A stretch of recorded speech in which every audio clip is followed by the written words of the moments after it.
বিসমিল্লাহির রহমানির রহিম। বৈশ্বিক মহামারী করোনার কারণে পৃথিবীর সকল দেশের শিক্ষা ব্যবস্থা যে সংকট চলতেছে, বাংলাদেশও তার ব্যতিক্রম নয়। তাই বাংলাদেশ সরকারের মাননীয় প্রধানমন্ত্রীর নির্দেশ এবং শিক্ষা মন্ত্রণালয়ের নির্দেশনা মোতাবেক দেশের সকল শিক্ষা প্রতিষ্ঠানের শিক্ষা কার্যক্রমগুলো অনলাইনে চালু করার জন্য বলা হয়েছে। তার ধারাবাহিকতায় রূপতলী জাতীয় মাধ্যমিক বিদ্যালয় বরিশাল এর সিনিয়র সহকারী শিক্ষক আমি মোহাম্মদ মঞ্জুরুল ইসলাম হিসাব বিজ্ঞান নবম দশম শ্রেণীর হিসাব বিজ্ঞান বিষয়ের দ্বিতীয় অধ্যায়ের হিসাব সমীকরণ নিয়ে আজকের আলোচনা করব।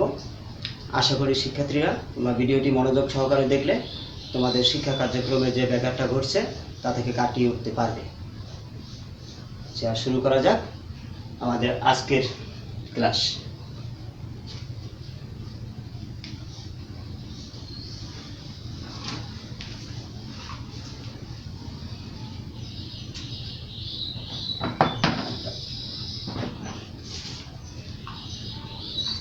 আমাদের বিষয় হিসাব বিজ্ঞান।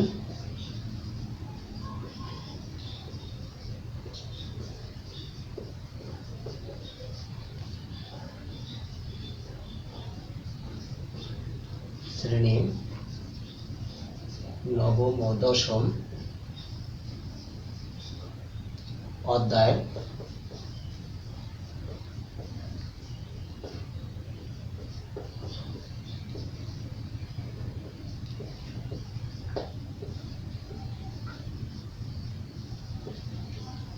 লেনদেন। আলোচ্য বিষয়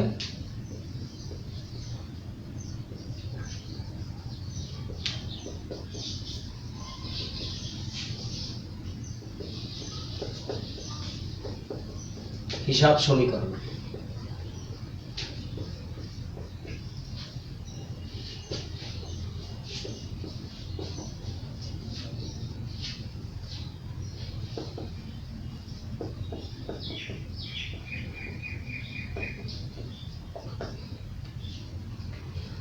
আজকের আলোচ্য বিষয় হিসাব সমীকরণ বা অ্যাকাউন্টিং ইকুয়েশন। আজকে আমরা জানবো হিসাব সমীকরণ কি। হিসাব সমীকরণ হচ্ছে হিসাব বিজ্ঞানের একটি মৌলিক ধারণা, অর্থাৎ হিসাব বিজ্ঞানের একটি গাণিতিক ধারণার বৈজ্ঞানিক টার্ম হচ্ছে হিসাব সমীকরণ। আজকের এই হিসাব সমীকরণ বিষয়টা জানার ফলে আমরা যা শিখন ফলেটার হিসাব সমীকরণ বিশ্লেষণ ও এর উপর ব্যবসায়িক লেনদেনের প্রভাব সম্পর্কে ধারণা লাভ করতে পারবো।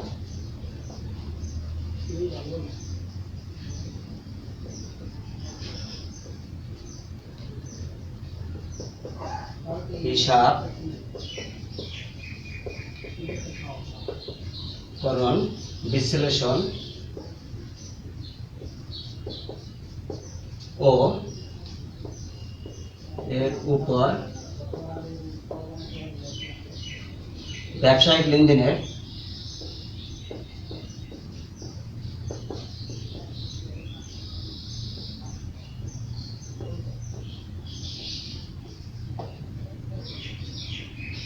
প্রভাব সম্পর্কে ধারণা লাভ করব।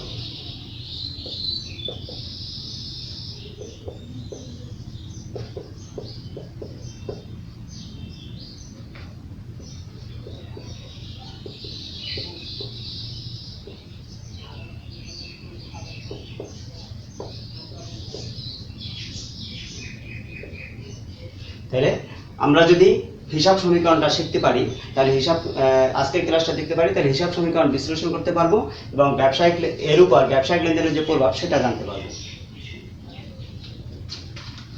আমরা জেনে নিই ইকুয়েশন অর্থ মিলকরণ।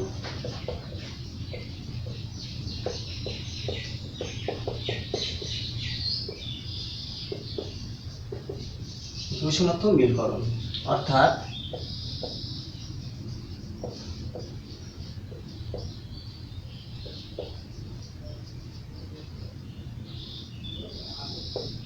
সৃষ্ট সম্পদ সমান সমান মোট দায়,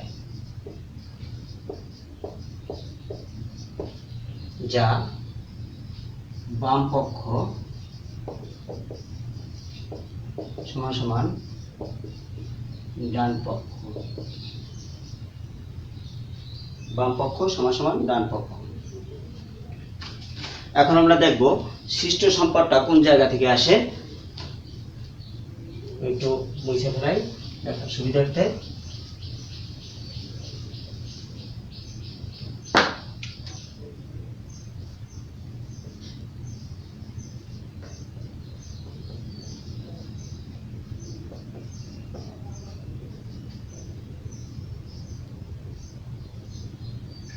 শিষ্ট সম্পদ, শিষ্ট সম্পদ দুইটা জায়গা থেকে আমাদের আসতে পারে, একটা হলো অভ্যন্তরীণ আর একটা বাহ্যিক।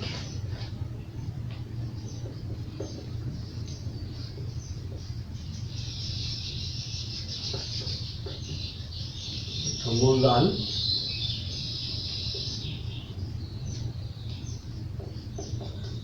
ওই,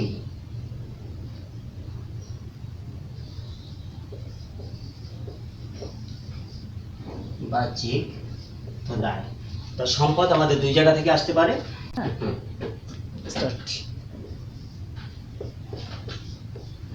সৃষ্ট সম্পদ, একটা প্রতিষ্ঠানে যত সম্পদ আছে সেটা দুই জায়গা থেকে আসতে পারে। একটা হলো মালিকের নিজস্ব মূলধন থেকে আসতে পারে, যেটাকে আমরা অভ্যন্তরীণ বলি।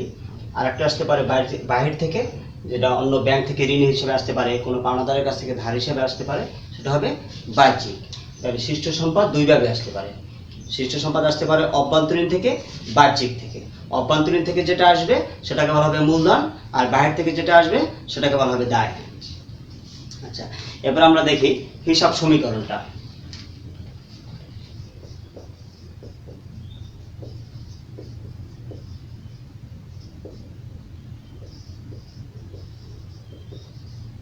হিসাব সমীকরণটা হচ্ছে এ সমান সমান এল প্লাস ওই। এ হচ্ছে আমাদের এই সৃষ্ট সম্পদ, আর যে এটা সৃষ্ট সম্পদটা যেখান থেকে সৃষ্টি হয়েছে তার একটা হলো অভ্যন্তরীণ যেটা মূলধন, সেই মূলধনটা হচ্ছে ওই, আর যেটা বাইরে থেকে আসছে সেটা হচ্ছে দায়, সেই দায়টা হচ্ছে এল। আমরা এবার দেখব যে ব্যবসার ক্ষেত্রে হিসাব সমীকরণের প্রভাব।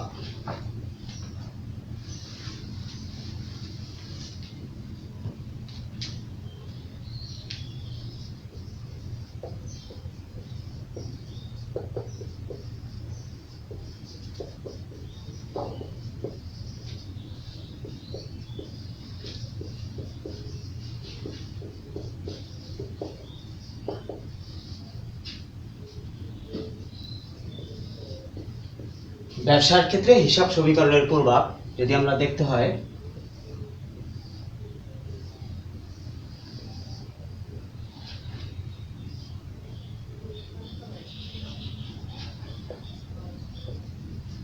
ব্যবসা প্রতিষ্ঠান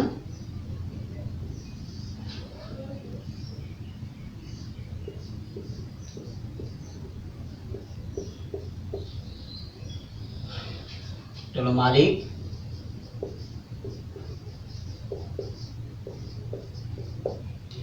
ওই, আর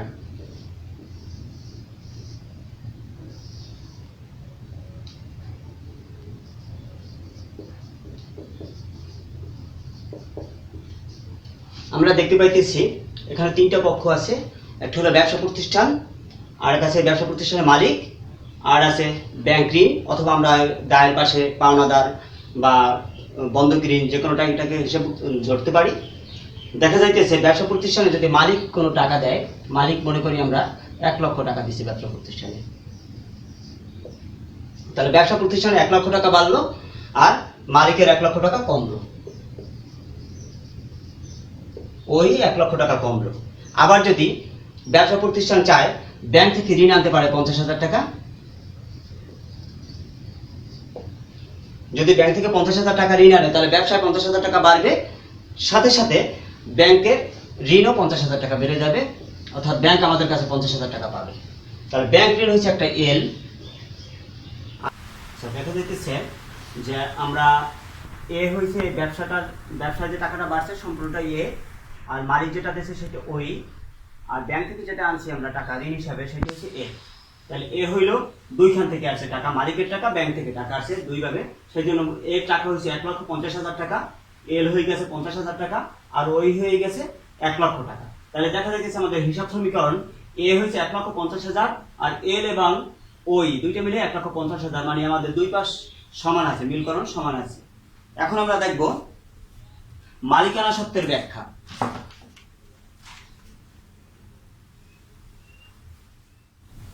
এবার আমরা দেখব মালিকানা সত্ত্ব ওই এর ব্যাখ্যা, মানে ওইয়ের ভিতরে আমাদের কে কি কি যাইতে পারে। ওইয়ের ভিতরে যাইতে ওই বৃদ্ধি পাবে সাধারণত দুইটা জিনিস হলে, এখন মূলধন আর ব্যবসার কোনো লাভ হলে। মূলধন যেটা মালিক দেয়, মূলধন মানে ইংরেজি শব্দ হচ্ছে ক্যাপিটাল, ক্যাপিটাল থেকে সি আনা হয়েছে, মূলধনকে আমরা সি দিয়ে মিন করবো। আর আয় বা লাভ অর্থাৎ এটা ইনকাম, এই জন্য আয় দিয়ে মিন করবো। আর উৎপাদনকে ডি দিয়া, আর ব্যয় বা ক্ষতি এক্সপেন্স ইএক্স দিয়ে এটাকে মিন করা হয়েছে। অর্থাৎ এই ওই এর উপাদান হচ্ছে চারটা, সি আই ডি ইএক্স। ওই বৃদ্ধি পাবে সি এবং আই দ্বারা, আর ওই হ্রাস পাবে ডি এবং ইএক্স দ্বারা। যেটা দেখি আমরা এ সমান সমান এল প্লাস ওই, তাহলে এ সমান সমান এল প্লাস ওইতে তাহলে কি দাঁড়ায় C plus I minus D minus EX.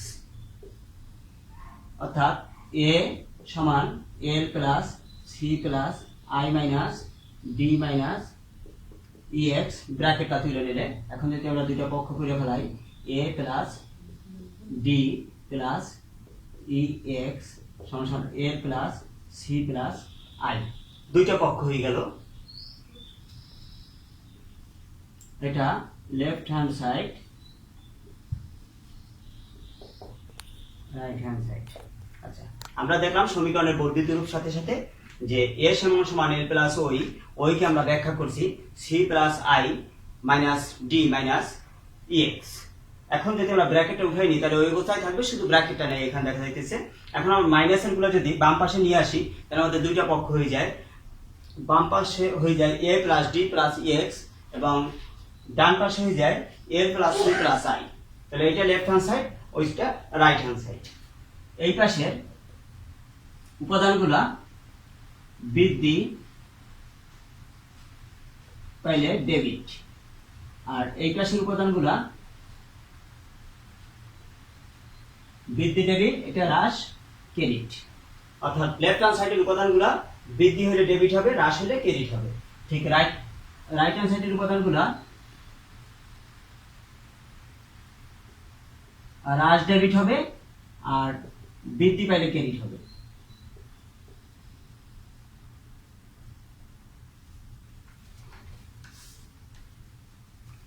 এখন আমরা অঙ্কে যাওয়ার আগে আরেকটা সূত্র দেখব, তারপর আমরা একটু ব্যবহারিক অঙ্কে যাব।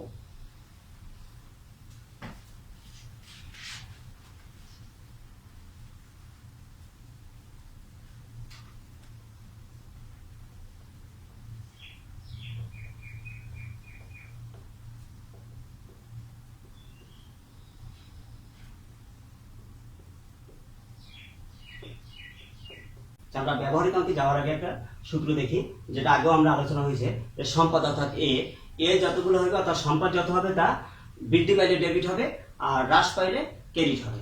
আর দায় এবং মালিকানা সত্ত্ব অর্থাৎ এল এবং ওই, এই দুইটার ক্ষেত্রে হ্রাস হইলে ডেবিট আর বৃদ্ধি পাইলে ক্রেডিট। এখানে মনে রাখতে হবে এটা এল, এটা ওই।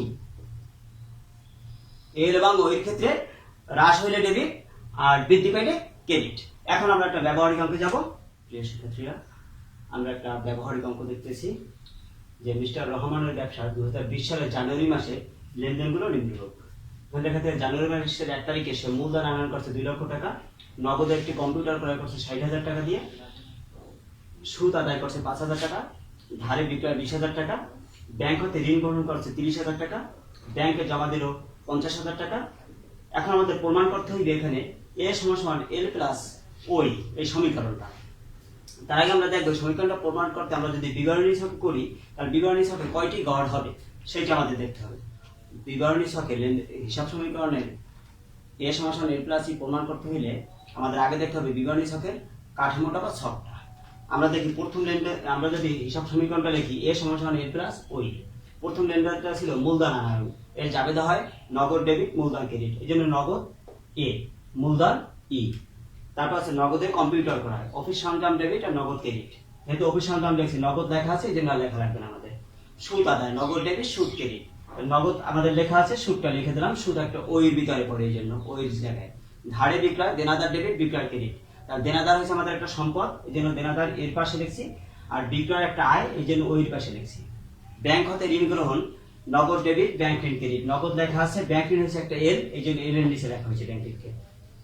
এরপর ব্যাংকে জমা, ব্যাংকে জমা দিলে ব্যাংক হিসাব ডেবিট, নগদ ক্রেডিট। ব্যাংক লেখা হয়েছে, নগদ আগেই লেখা আছে।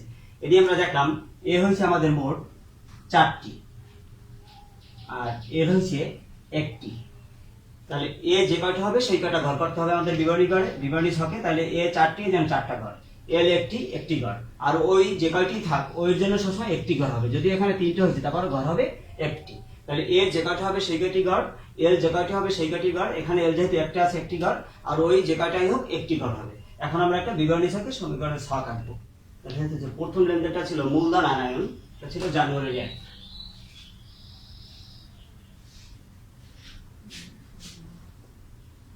জানুয়ারির 1 তারিখে মূলধন আনায়ন। মূলধন আনায়ন করলে আমাদের এটা জাবেদা হয়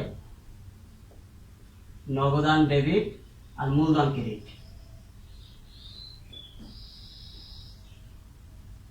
নগদ যেহেতু একটা এ আর মূলধন একটা ওই, এ ডেবিট আছে এই জন্য বৃদ্ধি, আর ওই ক্রেডিট এই জন্য ওইও বৃদ্ধি। তাহলে নগদ বৃদ্ধি পাইলো 2 লক্ষ টাকা, মূলধন বৃদ্ধি পাইলো 2 লক্ষ টাকা।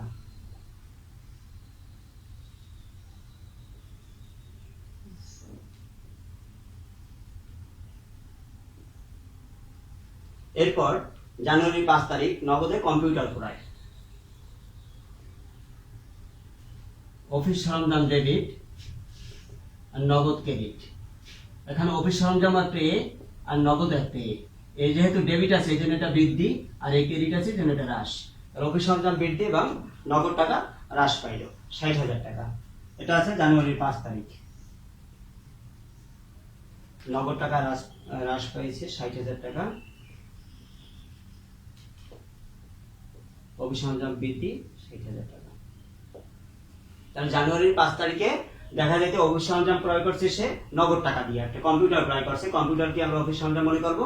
তাহলে অফিস সরঞ্জাম বৃদ্ধি পাইছে এই জন্য অফিস সরঞ্জাম এর গড়ে 60,000 টাকা বৃদ্ধি, আর নগদ টাকা হ্রাস পাইছে এই জন্য নগদের গড়ে 60,000 টাকা হ্রাস। এরপর জানুয়ারির 8 তারিখ সুদ আদায়। নগদ ডেবিট, সুদ ক্রেডিট। নগদ একটা এ, সুদ একটা ওই, তাহলে এ বৃদ্ধি ওইও বৃদ্ধি। এটা জানুয়ারি 8 তারিখ। মনে রাখতে হবে ওই ঘরে আয়দা হিসেবে দফাগুলো বসলে তার মন্তব্য দিতে হবে। এখানে উদ্ধৃত, আগে আমরা উদ্ধৃতটা নামাইনি। 2 লক্ষ থেকে 60,000 গেলে থাকবে 1,40,000, এখানে 60,000, এখানে 2 লক্ষ। এরপর 8 তারিখ নগদে বাড়বে 5,000 টাকা, সাথে ওই ঘরে বাড়বে 5,000 টাকা, সুদ থেকে বাড়বে। এখন আবার উদ্ধৃত 1,40,000 এর সাথে 5,000 বেড়ে 1,45,000, 60,000, 2,05,000। 8 তারিখের পর আসি আমরা 12 তারিখ ধারে বিক্রয়। এটার দাবেদার দেনাদার আর বিক্রয়। দেনাদার একটা এ আমরা জানি, আর বিক্রয় একটা ওই। এখানেও এ বৃদ্ধি ওই বৃদ্ধি, যেহেতু এ ডেবিট হয়েছে এই জন্য বৃদ্ধি। 12 তারিখ এ বৃদ্ধি পাইছে, কিন্তু এর বৃদ্ধি পাইছে কোন করে? দেনাদারের ঘরে।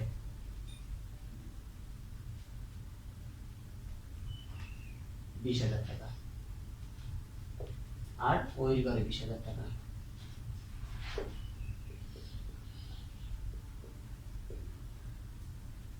উদ্ধৃত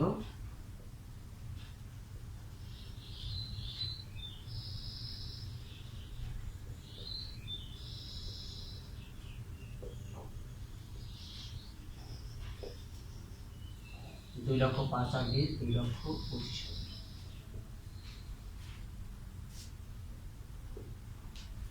12 তারিখের পরে 16 তারিখ ব্যাংক হতে ঋণ গ্রহণ।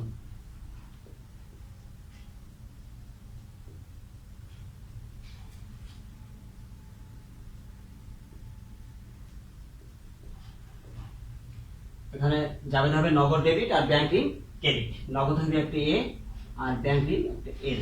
তাহলে এ বৃদ্ধি এবং এলও বৃদ্ধি।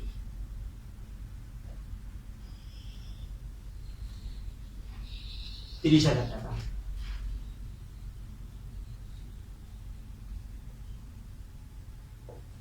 এর বৃদ্ধি পাবে $30,000। তাহলে আমাদের উদ্ধৃত দাঁড়ায় 1,45,000 আর 30 1,75,000 60,000 20,000 30,000 2,25,000। এবার সর্বশেষ এন্ট্রি 20 তারিখ ব্যাংকে জমা।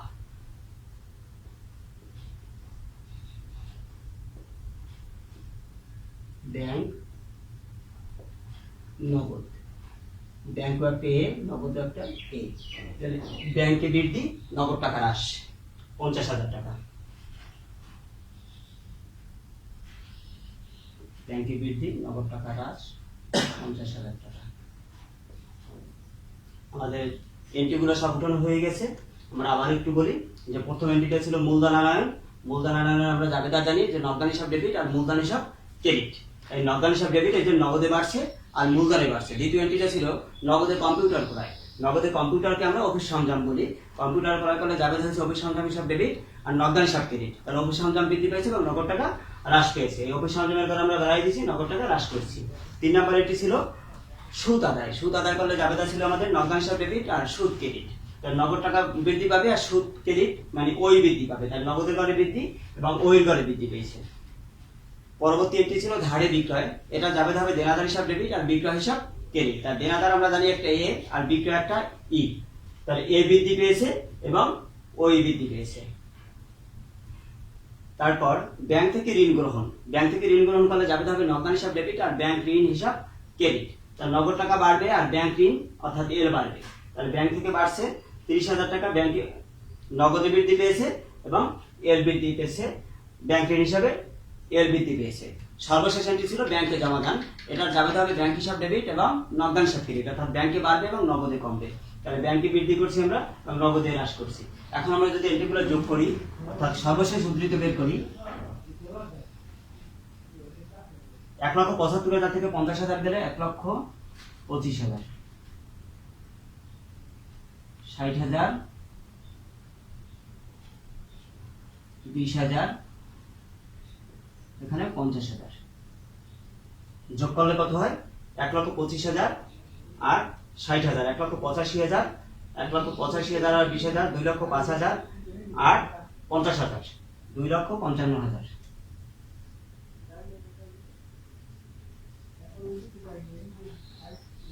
আর এপাশে আসছে আমাদের 30,000 2,25,000 যোগ করলে হবে 2,55,000। তাহলে আমাদের দেখা যাচ্ছে হিসাব সমীকরণের এ 2,55,000 আর এল এবং ওই এই দুটো যোগ করে হয়েছে 2,55,000, অর্থাৎ আমাদের প্রমাণ হয়েছে যে এ সমান সমান এল প্লাস ওই। ধন্যবাদ শিক্ষার্থীরা, তোমরা বাসায় থাকো এবং নিয়মিত আমাদের ক্লাসগুলোকে দেখো এবং বোঝার চেষ্টা করো। আশা করি তোমাদের করোনাকালীন যে সংকট দেখা দিয়েছে, সংকট হয়েছে শিক্ষাক্ষেত্রে, সেটা থেকে কাটিয়ে উঠতে পারবে। ধন্যবাদ।